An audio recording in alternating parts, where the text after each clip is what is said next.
What is going on, guys? It is Curtis the Jack here, back in with a brand new video on this channel, and today's video is a bit different because I'm going to discuss what happened in the last 24 hours of the January deadline day transfer window, because it's absolutely disgusting.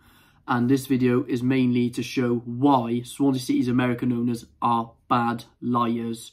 I mean, it's a January transfer window recap as well, but the main title is, and the main thing we're discussing is why Swansea American owners are liars. So yeah, let's get into it, shall we? So in about October time, after winning the South Wales derby 2-0 and also just after Christmas, Russell Martin is told by the board that they will be investing in a January transfer window and getting some new additions to the squad, because it's absolutely vital considering our squad depth is very, very concerning, especially when we're lower numbers. If players get injured, we're going to have to have more academy players in. But luckily with academy players, they can develop, they can bring positives to the future. But a lack of experience is very worrying, and a lack of options in like the attack and defence, and mainly the goalkeeper, where we are left with one fit goalkeeper, which is Andy Fisher, after Stephen Bender is out for the season. As you can see from the following tweet by Ian Mitchell-Moore, a reliable Swansea City journalist, that Russell Martin stated in his press conference that they are well advanced with potential incomings and further discussions about the January transfer window, meaning new players, which was needed in our squad, as I said. But no, guess what happened? We didn't sign any players. 0 players were signed. And Russell Martin, I gotta feel sorry for him in a minute, because despite him being promised by the owners and Julian Winter, the chairman, we didn't sign any players at all. And if this carries on, I wouldn't be surprised if he walks away at some point, because that is why Steve Cooper walked away, because of the lack of money we've got in our club. And also in August, after we lost 2-0 to Luton Town earlier in the season, it was stated that despite selling Flynn Downs, which was apparently enough at the end of the season to buy more players, it was said that we would have to sell another key asset to our team. I just don't know where our money's gone. And talking of incomings, we were meant to be signing a striker on loan from West Bromwich Albion, which was Carlon Grant. For me, that would have been a decent signing for us. He's 25 years old, championship experience, he's good at scoring goals. That's the type of player we needed.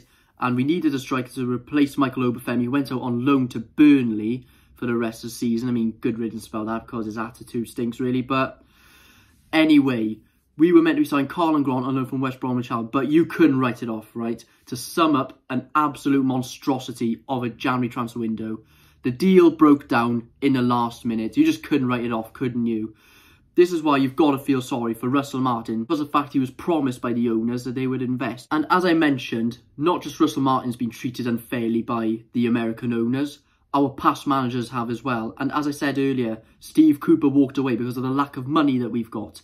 And also Graham Potter, who was our manager when we started life in the Championship again for the first time since 2011.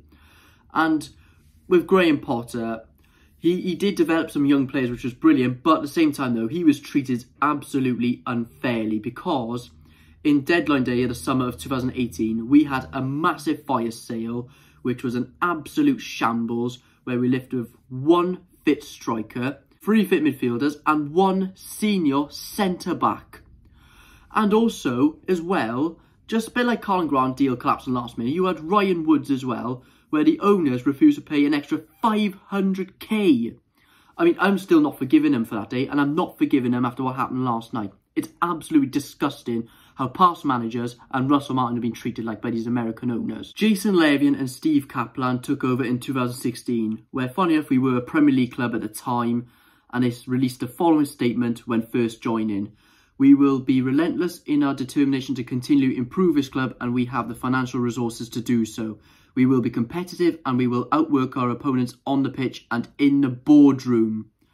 Well, tell me about it. How did that go? Since you've come into the club, this is what we've been gone through.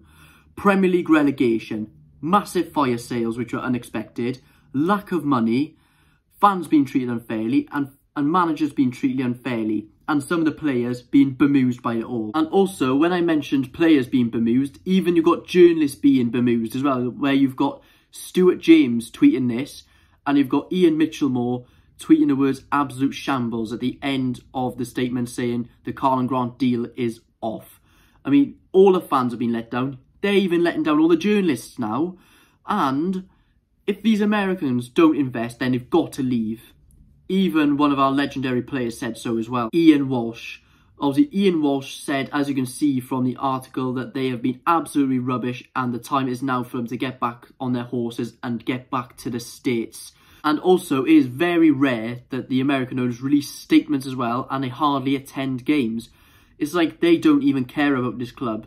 Unlike you've got Ryan Reynolds and Rob McElhenney at Wrexham, they attend games, and that's what owners should be doing. If I was an owner of a football club, say it was me, I would be attending the majority of the games, and I would be investing, unlike the ones we've got. If you've bought the club and you're not going to attend games, or you're not going to invest, or treat the managers and fans fairly, then what's the point in you being there? You also need to speak the truth on where the money has gone.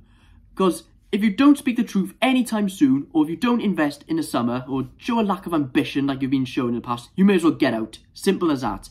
What's the point in you being there?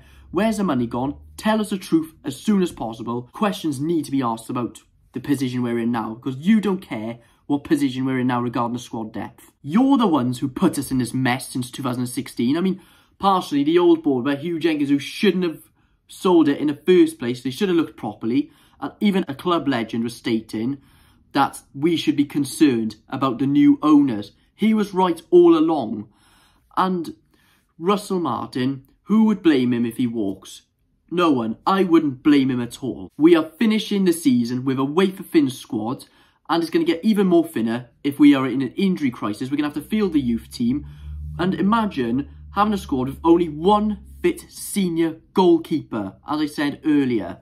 And like all the other championship teams, they've been quite busy. I mean, you've got Rotherham United and Blackpool, they've been very busy. They're fighting to stay up. They've been very busy this transfer window. And also we've got the clubs above us as well who've been doing business.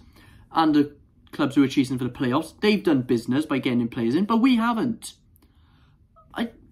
I am so sick to death of the lies. We obviously needed a lot more to do in the January transfer window if we wanted to get playoffs at the end of the season. Most teams have strength for their squads, unlike us, and God knows where this club is going to go in the future if we still have these Americans in charge. But at the same time, though, as much as we all want them gone, who would want to take over? That's the only issue.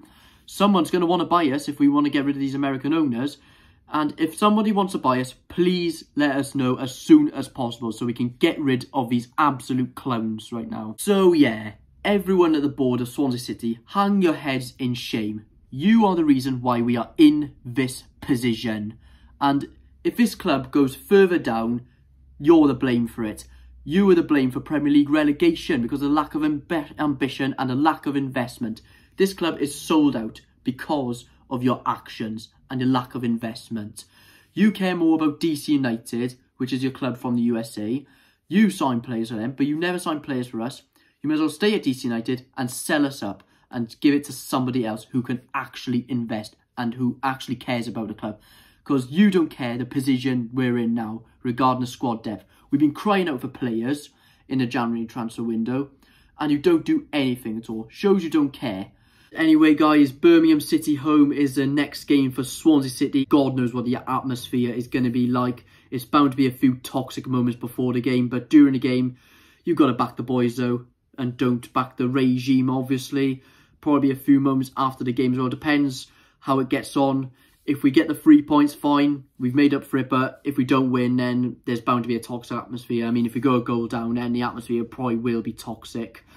And you just got to feel sorry for the past managers, especially Russell Martin and the fans, and shows how we've been lied to by the American owners.